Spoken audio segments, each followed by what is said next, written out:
What's going on YouTube? Welcome to episode 159 of the U.S.S. Enterprise D tutorial. I'm Zero Elite and I just want to thank you very much for tuning in today's episode. If you haven't, please don't forget to hit that like and subscribe button and helping me in supporting the channel. I can't thank you enough for that. Also, don't forget to join the Discord. I'll have a link in the description below. So anyway, we've got about a 14-minute episode today. We're going to be bringing it back to the deflector dish. We're going to be doing some much needed work on this thing. I think we're actually going to be doing two more episodes counting, well, not counting this one, so it'll be a total of three to really finish up the deflector dish. So anyway, let's kick back, relax, and jump right into this thing. So the first thing that we're going to be doing today is adding like a nice strut to the deflector dish. So all we're going to be doing is basically following our blue outline here.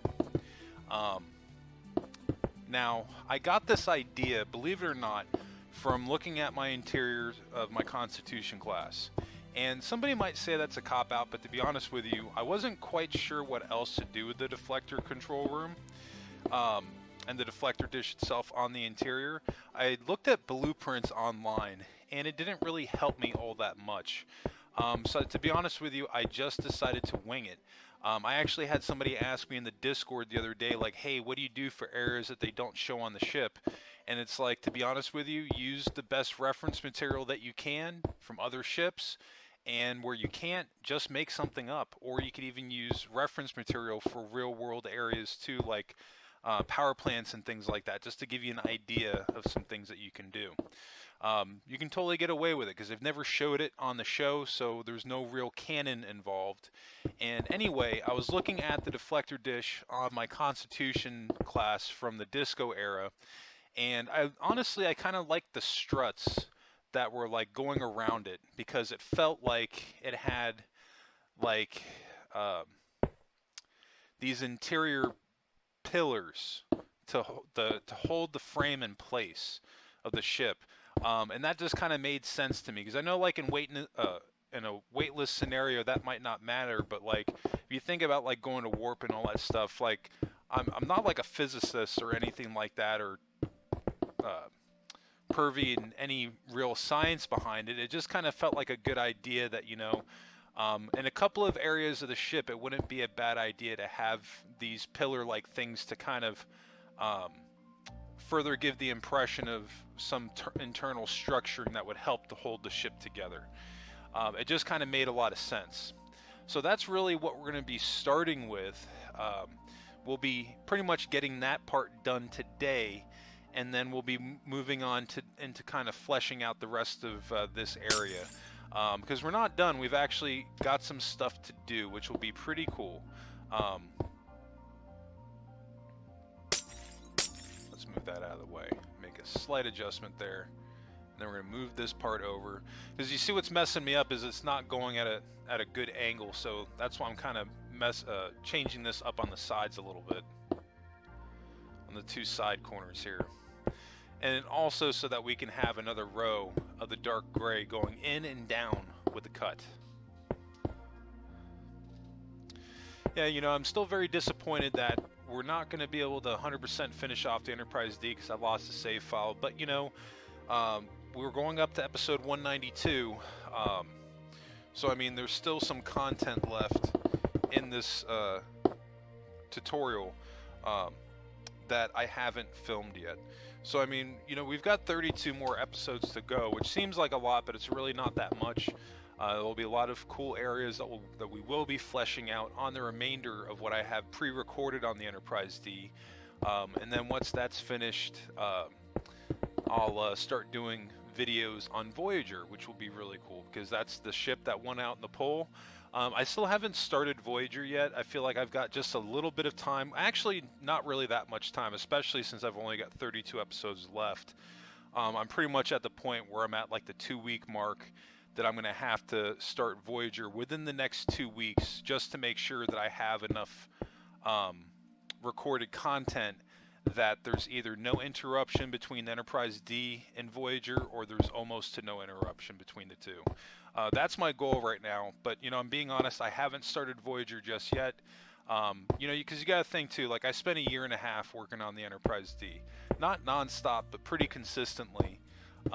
So I like to do this from time to time. After a build, I like to kind of recharge my batteries, take a break from building for a while. This way, when I come back to it, I'm ready to go. I'm excited. I'm passionate about it, and that's really what I want to be able to give to Voyager when I build that ship, because that's been my number one request outside of the Enterprise D and the Enterprise A refit from Star Trek Beyond, which that'll be coming up once we hit 1,000 subscribers. So we still have some work to do before we get there. And even after Voyager's done, we'll be having some other ships come up. I don't know if I'm going to be doing another poll after Voyager immediately. I might switch it up and switch to a build that I'm really passionate about doing, and then maybe go back to a poll.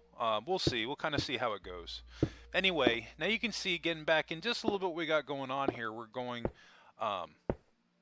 basically up one. We're not going back, but we're going with a cut line again, to kind of strengthen our outline, because to be honest with you, the blue in the center, we honestly don't need to see that from the outside.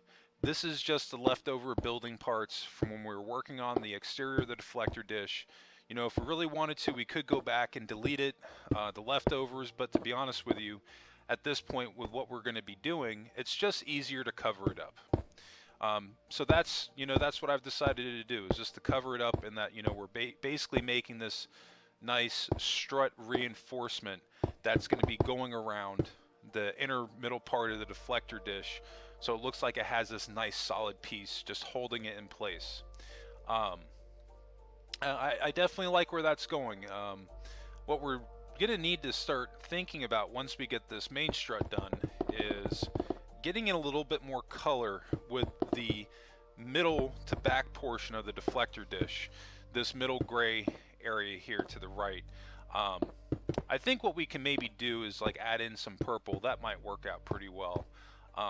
Just to give it a little bit more color. We'll have to come back with the sea lanterns to give us a lighting, because once we close in the ribbing, it'll get kind of dark in here. But we'll get into that by the end of today's episode, because again, not a super long episode, only about 14 minutes, but I didn't want to jump out and have a super long episode. But yeah, when I was clipping the episodes together, I think there's a total of 3 episodes that we come back to the deflector dish on the inside.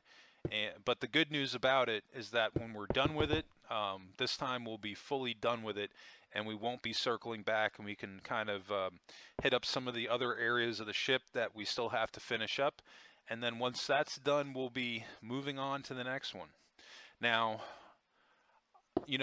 again, I'm not quite sure what my next build after Voyager will be, but it's something that I'm definitely starting to think about right now. Because like I said, I don't think I'm going to do another poll.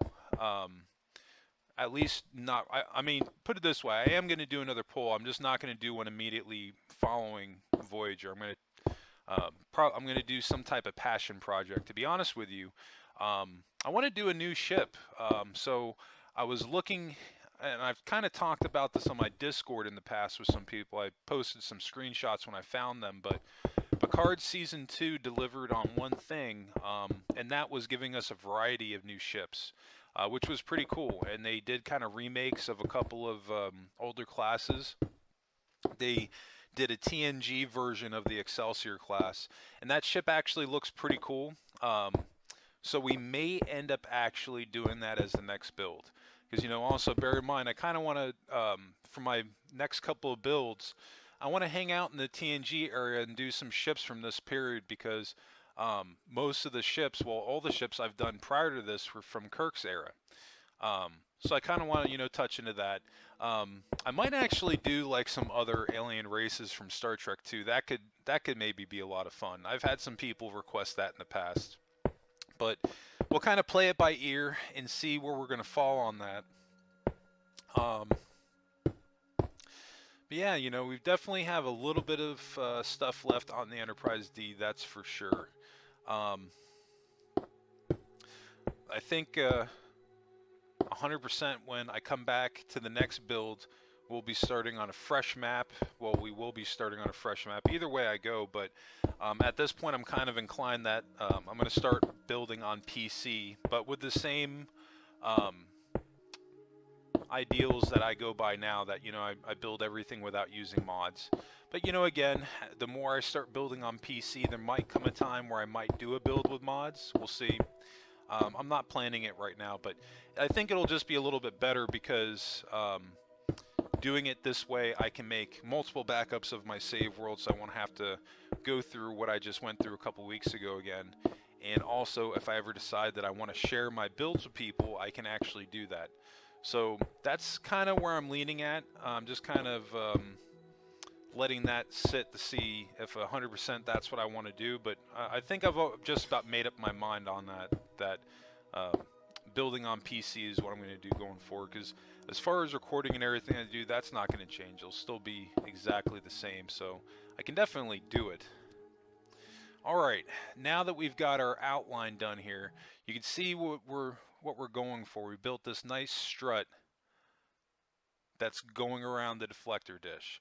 And we're going to close in the sides here because you won't be able to see any of this middle part blue when it's done, because again, you know, this needs to feel like a piece that's connecting to the deflector dish.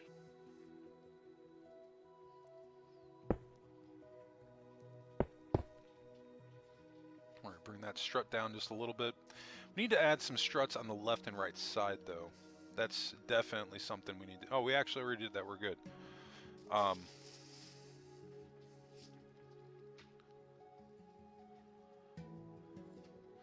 So now we're just going to have to fill in the left and right side here. So we're going to go in one and out. Well, in one and back, I should say. And we're just going to go with a cut line again.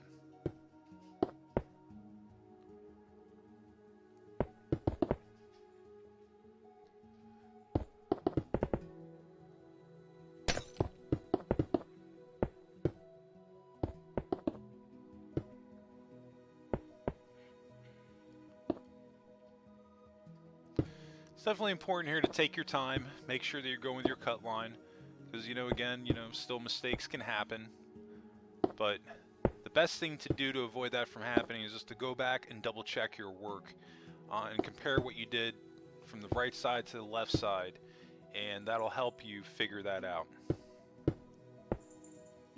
Because even I make mistakes. Like, sometimes I'll do something, I won't even notice it, and like I'll have somebody comment on one of my videos and like, hey, like that side and that side wasn't the same. And granted, sometimes I won't even see it. Sometimes I will too, and like we just haven't gotten a chance to get to it in the video just yet. But no, the point is that, you know, everybody is going to make mistakes on here. We're only human, so stuff like that's bound to happen. Not really a big deal, you know, just the point of going back, double checking your work, making sure what is on the right side to the left side match, if it's supposed to be the same on both sides, and following your cut lines, your patterns. It's going to help you too. And just going back to, if you do one thing on the other, do it on the other side while it's fresh in your mind. Believe it or not, following these rules will help you to eliminate most of these mistakes.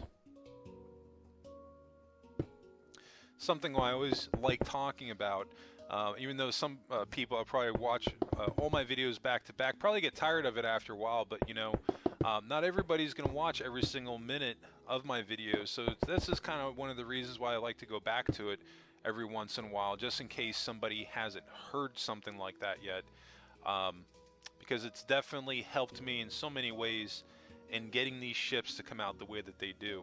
Because, you know, there was a good reason why I waited as long as I did to actually start doing tutorials, and I'm glad that I did, because even 5-6 years ago, I wasn't building the ships the way that, you know, I am now. Since I started doing the actual ship building, that's changed over a period of time. It's just, you know, doing things trial and error, getting better, doing things here and there.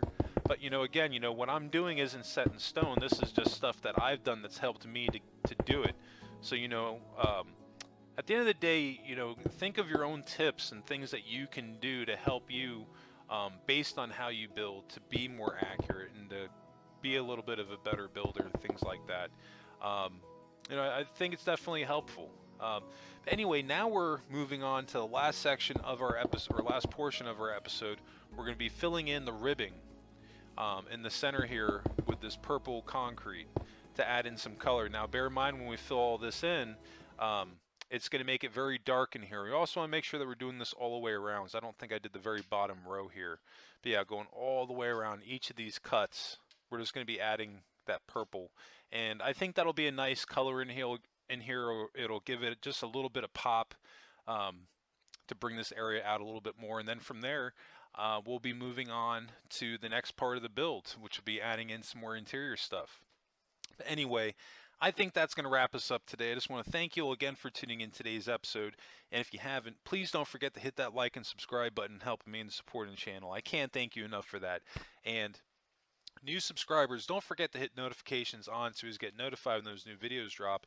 And speaking of new videos, you can always catch my new Minecraft episodes dropping Mondays, Wednesdays, Fridays, and Saturdays. If you have any questions regarding today's episode, be sure to drop a comment below. I definitely love hearing from everybody, or in Discord. Any ship builds you want to see me do, be sure to add them on the suggestion tab under Discord, because I no longer take suggestions on my YouTube channel. I do this for voting purposes. Anyway, that's going to wrap me up today. I just want to thank you all again for tuning in today's episode. I hope everybody has a happy and safe week. I'll catch you in the next episode. And what did you make in Minecraft today? Let me know in the comments section.